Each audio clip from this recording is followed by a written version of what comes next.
역대 최고 연금을 받은 야구선수 5인 순위. 연금만으로 호화로운 삶? 프로야구의 아이콘으로 떠오른 기아 타이거즈의 내야수 김도영, 20일, 이 KBO 리그 4년차 최고 연봉 신기록을 작성했다. 기아 구단은 21일, 김도영과 지난 시즌 연봉 1억 원, 보다 4억 원 인상된 5억 원에 계약했다고 밝혔다. 김도영은 2020년 이정후, 당시 키움 히어로즈가 받은 4년차 최고 연봉 3억 9천만 원을 1억 1천만 원이나 넘어섰다. 아울러 400%의 연봉 상승률을 기록하면서 구단 역대 최고 인상률 기록 2015년 양현종, 2024년 최지민 이상 233.3%까지 갈아치웠다. KBO 리그 전체로 확대하면 하재훈, SSG 랜더스 455.6%에 이은 역대 2위 기록, 자유계약 선수. 단연 계약 제외이다. 김도영은 구단을 통해 좋은 조건을 제시해준 구단에 감사하다 라며 만족스러운 계약을 하게 돼 기쁘면서도 책임감을 느낀다고 밝혔다. 아울러 현재에 안주하지 않고 계속 성장하겠다고 덧붙였다. 2022년 1차 지명으로 기아에 입단한 김도영은 그해 3천만 원의 연봉을 받았고 2023년 5천만 원, 2024년 1억 원에 사인하며 몸값을 올렸다. 2024년엔 최고의 활약을 펼쳤다. 정규 시즌에서 타격 3위, 타율 0.347, 득점 1위, 143점, 장타율 1위, 0.647, 홈런 2위, 38개, 최다 안타 3위, 189개, 출루율 3위, 0.420에 올랐고 역대 최초 월간 10홈런 마이너스 10도루, 최연소 최소 경기 100득점과 30홈런 마이너스 30도루 등 각종 기록을 달성하며 구름 관중을 야구장으로 끌어모았다. 소속팀 기아는 통합 우승을 차지했고 김도영은 시즌 종료 후 최우수 선수, MVP, 골든글러브 등 각종 상을 싹쓸이하며 대미를 장식했다. 김도영은 이제 이정우와 강백호, KT 위즈가 공동으로 보유한 5년차 최고 연봉 5억 5천만 원 아성에 도전한다. 6. 7년차 최고 연봉은 이정우가 받은 7억 5천만 원, 11억 원이다. 기아는 22일까지 2025년 연봉 재계약을 마무리 짓겠다고 밝혔다. 2. 류현진, 11년간 미국서 1613억 벌고 돌아왔다. 62세부터 매년 2.8억 연금까지 평생 보장. 11년 동안 1억 2138만 2407달러. 하나 이글스로 돌아온 괴물 투수 류현진, 37위 미국 메이저리그 누적 수입은 우리 돈으로 약 1613억 원에 달한다. 류현진은 지난 22일 하나와 8년 총액 170억 원으로 KBO 리그 역대 최고 대우에 계약 완료했다. 지난 2012년 시즌 후 포스팅으로 메이저리그에 진출할 때 LA 다저스로부터 2,573만 7,737달러 33센트, 당시 환율로 약 280억 원. 입찰 금액을 하나에 안겨주고 떠난 류현진은 170억 원이란 비교적 헐값에 돌아왔다. 셀러리캡 위반을 피하고 싶은 하나팀 사정을 고려해 통 크게 양보한 결정이다. 지난 2006년 계약금 2억 5천만 원을 받고 하나에 입단한 류현진은 연봉이 첫해 2천만 원을 시작으로 2007년 1억 원, 2008년 1억 8천만 원, 2009년 2억 4천만 원, 2010년 2억 7천만 원, 2011년 4억 원, 2012년 4억 3천만 원으로 7년간 연봉 총액은 16억 4천만 원이었다. 당시 기준 리그 2에서 7년차 최고 연봉 기록을 모두 갈아치운 류현진은 계약금을 더해 하나에서 7년간 총 18억 9천만 원을 벌었다. 국내에선 적지 않은 금액이지만 성적 대비 수입이 약했다. 하지만 포스팅으로 시장 규모가 훨씬 큰 메이저리그에 진출하면서 몸값이 크게 뛰어올랐다. 슈퍼 에이전트 스캇 보라스를 내세워 포스팅 협상 마감 시한 직전까지 줄다리기하며 다저스와 6년 3,600만 달러의 장기 계약을 성사시킨 게 시작이었다. 미국 프로스포츠 연봉 전문 사이트 스포트랙에 따르면 류현진은 다저스에서 계약금 500만 달러, 인센티브 7만 5천 달러를 받은 뒤 연봉으로는 2013년 250만 달러, 2014년 350만 달러, 2015년 400만 달러, 2016에서 2018년 각각 700만 달러씩 챙겼다. 이어 2019년 다저스가 제안한 1년 1790만 달러 퀄리파잉 오퍼를 수락하며 재계약한 류현진은 그의 내셔널리그 NL 평균 자책점 1위, 4위 영상 2위에 오르며 가치를 최고조로 높였다. 그의 12월 토론토 블루제이스와 4년 8천만 달러 FA 대박을 쳤다.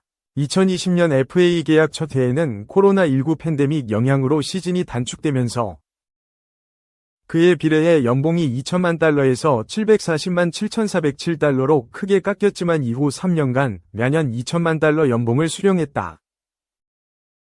다저스에서 7년간 5,397만 5천 달러, 토론토에서 4년간 6,740만 7,407달러를 벌면서 누적 수입 1억 2,138만 2,407달러로 메이저리그 커리어를 마무리했다. 역대 한국인 메이저리거 누적 수입으로는 2005에서 2020년 16년간 활약한 외야수 추신수 1억 3,958만 2,678달러에 이어 류현진이 2위다. 투수로는 1994에서 2010년 17년간 활약한 한국인 1호 빅리거 박찬호 8,545만 6,945달러를 넘어 최고 수입으로 당분간 쉽게 깨지지 않을 듯하다. 올해 샌프란시스코 자이언츠와 6년 1억 1,300만 달러에 계약한 외야수 이정우가 아직 데뷔도 하지 않았지만 보장 금액이 한국인 빅리거 3위다. 2021년 샌디에이고 파드리스와 4년 2,800만 달러에 계약한 김하성이 올 시즌 후 1억 달러 이상 대형 FA 계약이 예상되고 있어 누적 수입에서 류현진을 초월할 것으로 보인다. 류현진에겐 지금까지 누적 수입 외에 추가로 받는 메이저리그 연금도 있다. 메이저리그는 선수들의 노후 보장을 위한 연금 제도를 운영하는데 로스터 등록이 최소 43일 이상인 선수에게 45세부터 연금을 준다. 서비스 타임 10년을 채우면 금액이 확 튀는데 45세와 62세로 연금을 지급받는 시점을 택할 수 있다. 45세부터 연금을 받으면 매년 6만 8천 달러, 약 9천만 원. 62세부터 받으면 매년 21만 5천 달러, 약 2억 8,500만 원을 수령할 수 있다. 선수 본인이 사망해도 배우자에게 동일한 조건으로 평생 지급된다. 이보다 확실한 노후 보장이 없고 서비스 타임 10년을 채우면 파티를 벌이는 선수들도 있다. 류현진은 토론토 소속이었던 2022년 9월 27일 메이저리그 서비스 타임 10년을 꽉 채웠다. 서비스 타임은 정규 시즌 개막일부터 종료일까지 휴식일 포함 메이저리그 로스터와 부상자 명단에 올라있을 때 1일씩 더해지는 구조다. 172일을 채우면 서비스 타임 1년으로 인정받는다. 서비스 타임 10년 이상 되는 한국인 선수는 박찬호, 추신수에 이어 류현진이 3번째였다. 3. 대기업 연봉보다 많다. 억소리 나는 스포츠 스타 연금. 올해 미국 메이저리그에서 뛰고 있는 한국 선수는 류현진을 비롯해 양현종, 김광현, 최지만, 김하성 등 총 5명입니다. 모처럼 많은 한국 선수가 메이저리그에 진출해 연일 소식을 전해오는 가운데 이들 한국인 메이저리거의 연금 액수가 화제가 되고 있습니다. 메이저리그는 연금 제도가 미국 4대 스포츠 중 최고로 손꼽히는 만큼 이들 선수의 연금 규모와 한국인 선수들의 연금 액수 기록들이 화제가 된 것이죠. 메이저리그 연금은 최소 43일 이상 메이저리그 로스터에 등록된 선수가 만 45세부터 신청해 받을 수 있습니다. 정확히 43일을 뛴 선수가 만 45세에 연금을 신청하면 사망 때까지 매년 약 1,694달러, 약 189만 원을 받을 수 있다고 합니다. 당연히 등록 기간이 길수록 연금 액수는 커지며 신청 시점이 늦을수록 연금이 많아진다고 합니다. 43일을 뛴 선수가 가장 늦게 신청할 수 있는 한계 시점인 만 62세에 신청할 경우 매년 5,375달러, 약 600만 원을 받을 수 있습니다. 경제적 여유가 있는 전직 선수라면 최대한 늦게 신청해 받는 것이 유리하다는 뜻이죠. 또한 해당 연금은 최대 10년의 등록 기간까지만 액수가 늘어난다고 합니다. 류현진, 김광현, 최지만 등 이미 1년 이상 메이저리그 선수 생활을 한 경우 이미 연금을 받을 조건을 충족했지만 이제 막 메이저리그에 데뷔한 양현종, 김하성 선수는 이 연금 기준을 언제쯤 충족할지도 지켜보는 재미가 쏠쏠한 상황입니다. 그렇다면 한국인 중 가장 많은 연금을 받는 선수는 누구일까요? 다들 예상하셨겠지만 IMF 시절 온 국민에게 희망을 주었던 코리안 특급 박찬호 선수와 최근 KBO 리그에 복귀한 추신수 선수가 그 주인공입니다.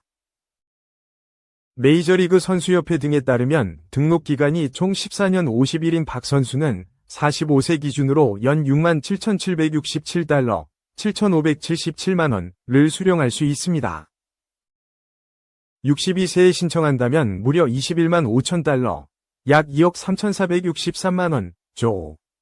웬만한 대기업 직장인 평균 연봉을 훌쩍 뛰어넘는 금액을 연금으로만 수령한다니 왜 메이저리그의 연금 제도가 최고라는지 고개가 끄덕여지는 부분입니다. 최근 SSG에서 활약 중인 추신수 선수는 13년 119 1회 서비스 타임으로 메이저리그 등록 기간은 박찬호 선수보다 짧으나 10년 이상 근무했기 때문에 동일한 연금을 수령할 수 있습니다. 이어 코리안 특급 김병현 선수 8년 9일 가 3위이며 현재 코리안 몬스터로 메이저리그를 대표하는 좌완투수로 자리매김한 류현진 선수가 지난해 기준 8년을 충족한 상황입니다. 올해에도 활약하고 있는 만큼 이를 포함할 경우 김병현 선수를 넘어 한국인 중 세 번째로 많은 연금을 확보한 셈입니다. 현재 진행형인 류현진 선수의 메이저리그 활약에 따라 그 연금액은 꾸준히 늘어날 것으로 예상됩니다. 그 외에 서재흥, 김선우, 최희석, 김현수 선수 등 총 16명의 한국인 야구 선수가 메이저리그 연금을 받을 대상으로 이름을 올려두고 있습니다. 신체 능력과 비례하는 프로스포츠 세계의 치열한 경쟁으로 인해 운동선수들의 은퇴 시점은 늦어도 30대 후반입니다. 사회적으로 활발한 활동을 펼칠 시기에 은퇴가 불가피한 운동선수들에게 연금제도는 은퇴 후 생활을 대비하기 위한 중요한 안전장치인 셈이죠. 이번엔 눈을 돌려 국내 운동선수들의 연금을 살펴보겠습니다. 코로나19 사태로 1년이나 연기된 2020 도쿄올림픽의 개막이 2달여 앞으로 다가왔지만 여전히 개막 여부가 불투명한 상황입니다. 각 종목 선수들은 구슬땀을 흘리며 준비에 나서고 있지만 일본 내 코로나19 상황이 여전히 좋지 않기 때문인데요. 일부 구기 종목에 한정된 프로스포츠와 달리 올림픽 출전을 준비 중인 대다수 운동선수는 올림픽이나 아시안게임 등 큰 대회에서 좋은 성적을 거두면 연금을 받게 됩니다. 정부와 국민체육진흥공단 및 협회 또는 소속팀에서 이러한 경제적 보상을 하는데요. 여기서 연금은 국민체육진흥공단에서 지급하는 경기력 향상 연구연금을 통칭합니다. 대회의 규모와 거둔 성적에 따라 각각 점수가 쌓이고 이에 따라 연금 또는 일시금이 지급됩니다. 연금 점수가 20에서 30점이라면 월 30만 물결표 45만원이 지급되며 40점부터 10점당 7만 5천원씩 올라 100점대는 월 97만 5천원을 수령할 수 있습니다. 총가점 110점을 충족할 경우 월지급 상한액인 100만원을 받을 수 있습니다. 만약 총가점이 110점이 넘을 경우에는 초과 점수에 대해서 일시장려금을 지급합니다. 초과 점수 10점당 500만원으로 책정되어 있습니다. 우선 전 세계인의 지구촌 축제 올림픽 대회에서 금메달을 획득하면 90점을 받습니다. 가장 높은 점수를 받는 데다가 대회의 상징성이 큰 만큼 90점이라도 바로 월 100만원의 연금을 수령받게 됩니다. 올림픽 은메달은 70점, 동메달은 40점의 연금 점수를 획득하며 4위는 8점, 5위는 4점, 6위는 2점을 받을 수 있습니다. 해당 종목의 최고 선수들끼리 경쟁하는 종목별 세계선수권대회는 해당 대회의 주기에 따라 점수가 달라집니다.